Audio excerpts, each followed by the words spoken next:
Bom dia, aqui quem vos fala é o pastor Daniel Deusdete. Nós somos da Semeadores, semeando mensagens de vida para o seu coração. A nossa reflexão de hoje será no capítulo 15 de Gênesis, a aliança de Deus com Abraão.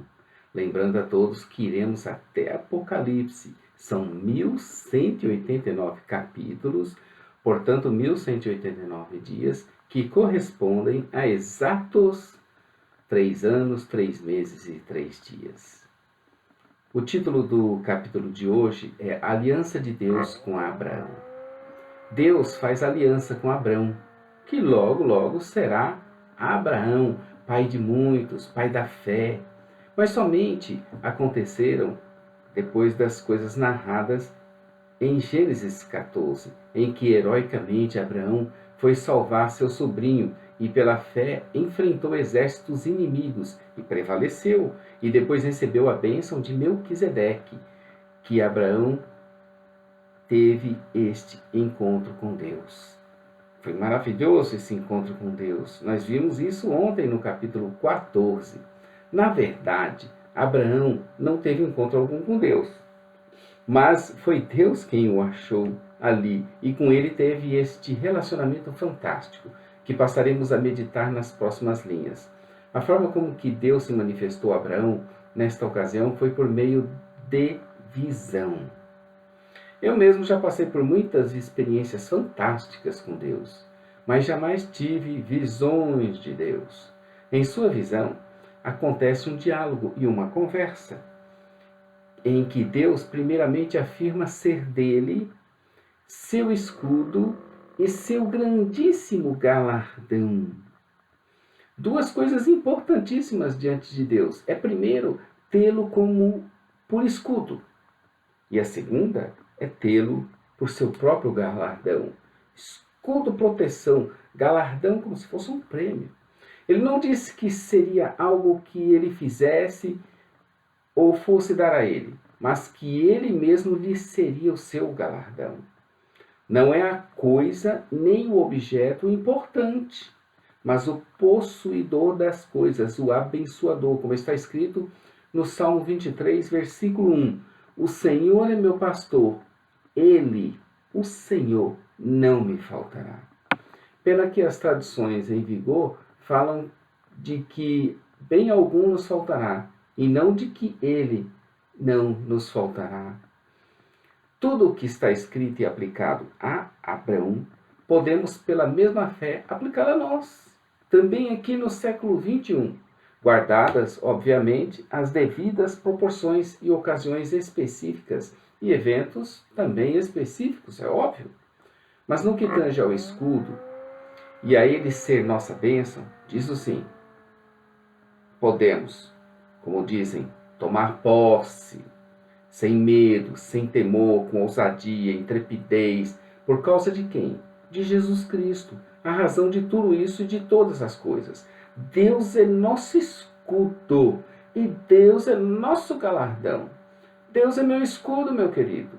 Deus é minha porção. Que gostoso poder encher a boca dessas santas palavras e pela fé, a fé de Abraão, vivê-las em sua plenitude.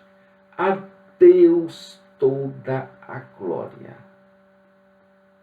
Em seguida, Abraão começa a discutir com Deus, e a sua queixa, se é que assim podemos falar, é sobre o seu descendente, que ele já mostrava preocupação, pois ainda não tinha, e as promessas de Deus para ele sempre apontavam multidões e multidões maiores que os próprios grãos de areia da terra.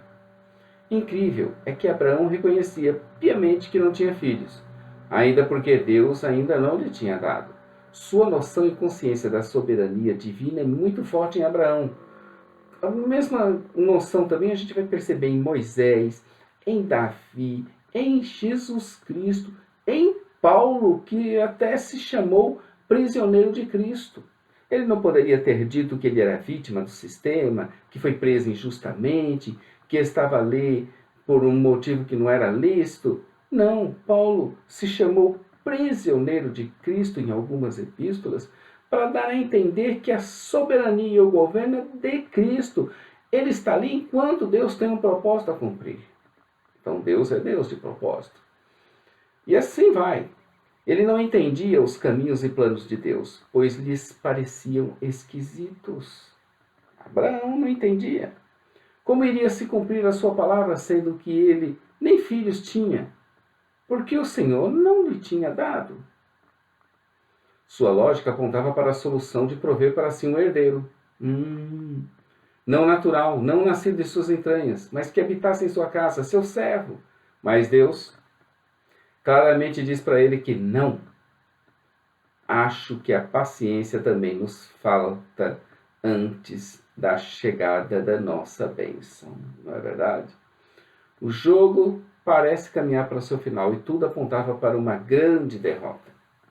Mas quando menos se espera, saem um ou mais gols no finalzinho do jogo. Às vezes, nos últimos instantes, no último lance. E muda tudo. E a vitória, que antes era longe, agora é comemorada com grande alegria e gozo. Deus acalma o seu coração e aceita aquele diálogo petitório. E fala a ele a sua palavra. Ela soa assim como se fosse desse jeito. Calma, Abraão. Eu sou Deus, eu posso tudo. E eu estou no controle. As coisas estão seguindo o seu curso que eu dei e quis que fosse assim. A minha palavra se cumprirá na sua vida, também na sua, ouvinte. Depois da explicação paciente de Deus e da demonstração das estrelas para que ele as contasse, se fosse possível, diz as Escrituras que Abraão creu em Deus e isso lhe foi imputado por justiça. Tornou-se ali o pai da fé. Porque creu naquele que fazia as promessas, sem ao menos ainda ter qualquer descendente. Isso é impressionante. Em seguida, depois de perguntar para Deus com quem dialogava, como iria herdar e saber que herdou aquela terra, foi que Deus com ele fez uma aliança, um pacto, em que ele foi o iniciador do pacto. É a chamada e conhecida Aliança Abraâmica. Diz o autor de O Cristo dos Pactos, O. Palmer Robertson, que a aliança é um pacto de sangue soberanamente administrado. Já Gerard Van Groningen diz que a aliança é um vínculo de amor e vida. Eu recomendo para vocês a leitura do seguinte texto. Está no site do Monergismo. Está lá em textos, em teologia, pacto, e você vai encontrar aliança, plenitude. Aproveite e dê uma estudada nesse texto. Vale a pena aprofundar-se um pouco mais na questão das alianças. Essa questão das alianças, ela mostra claramente Deus se relacionando com a sua criação de uma forma muito especial. Não que Deus seja ou fosse carente de afetos e precisava desesperadamente da adoração dos homens que criara. Não é isso. Se Deus tivesse alguma carência, esse Deus precisaria de um Deus para supri-lo. Isso é um absurdo. Deus é completo, é perfeito. Ele se basta a si mesmo. Ele não tem falta de nada, nem de coisa alguma. A forma especial de Deus se relacionar, para mim, demonstra mais seu amor, que é sem igual, pois Deus é amor e vida. Tudo criou com propósito e inteligência e finalidade, nosso Deus. Ao criar o homem, com ele, fez uma aliança de amor e de vida. Se alguém quebrasse a aliança, quando esta era feita, era também seu corpo partido ao meio, como deveria ser feito com aqueles animais que Deus orientou Abraão para colocar uma parte ao lado da outra. Sangue deveria ser tomado, mas Deus, sabendo da fragilidade da outra parte, ele mesmo passa sozinho pelo meio dos animais. Não significa agora que então ele estaria desobrigado de cumpri-la. Não, de modo algum. Ele está sim obrigado a cumprir, e Deus vai requerer dele o cumprimento. Mas Deus mesmo o fará triunfar. Deus não anula a nossa responsabilidade. Ele também não coage a criatura em sua soberana maneira de administrar. A aliança foi feita, a aliança foi renovada. As alianças que as precederam, a da criação, a da redenção e ainda a com Noé, são jogadas fora e invalidadas. Aliás, não são jogadas fora e invalidadas, pelo contrário, seguem seu curso até o fim. Enquanto houver homem e mulher na terra, na face da terra, enquanto Deus for Deus e tudo for renovado, as alianças que as precederam, que é a aliança da criação, da redenção e ainda a aliança com Noé, elas não são jogadas fora, elas são revalidadas. Elas vão seguir o seu curso. O capítulo 15 de Gênesis assim se narra. Depois destas coisas veio a palavra do Senhor a Abraão em visão, dizendo: Não temas, Abraão, eu sou teu escudo, teu grandíssimo galardão. Então disse Abraão: Senhor Deus, que me has de dar, pois ando sem filhos, e o mordomo da minha casa é o Damasceno Eliezer. Disse mais Abraão: Eis que não tens me dado filhos, e eis que nascido na minha casa será o meu herdeiro. E eis que veio a palavra do Senhor a ele, dizendo: Este não será seu herdeiro, mas aquele que das tuas entranhas sair, este será seu herdeiro. Então o levou para fora e disse: Olha aí as estrelas e conta, se as puder. E disse-lhe: Assim será a sua descendência. E creu, verso 6, no Senhor, e imputado isto, foi-lhe por justiça. Disse mais: Eu sou o Senhor que te tirei de Ur dos Caldeus para dar-te a ti esta terra para herdá-la. E disse ele: Senhor Deus, como saberei que hei de herdá-la? E disse-lhe: Toma uma bezerra de 3 anos, e uma cabra de 3 anos, e um carneiro de 3 anos, uma rola e um pombinho. E trouxe-lhe todos esses, e partiu-os pelo meio, e pôs cada parte deles em frente uma da outra. Mas as aves não partiu. E as aves desciam sobre os cadáveres. Abraão, porém, as enxotava. E pondo-se o sol, um profundo sono caiu sobre Abraão.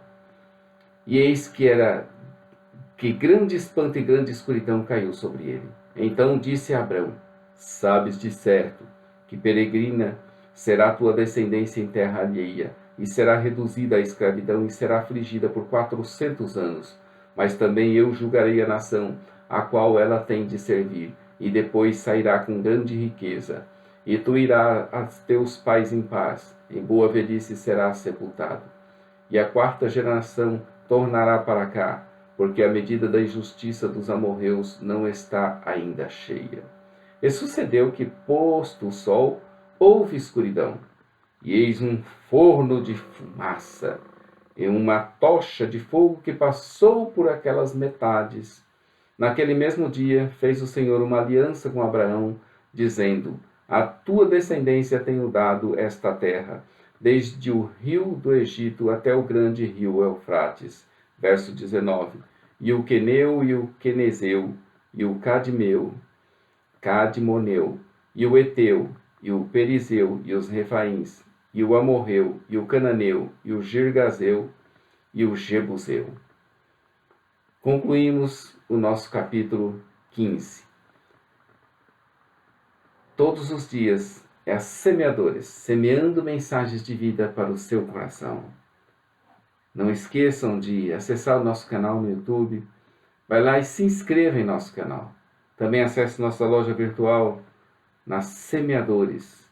Nosso texto escrito, para você conferir, está no site www.jamaisdesista.com.br. A todos um bom dia.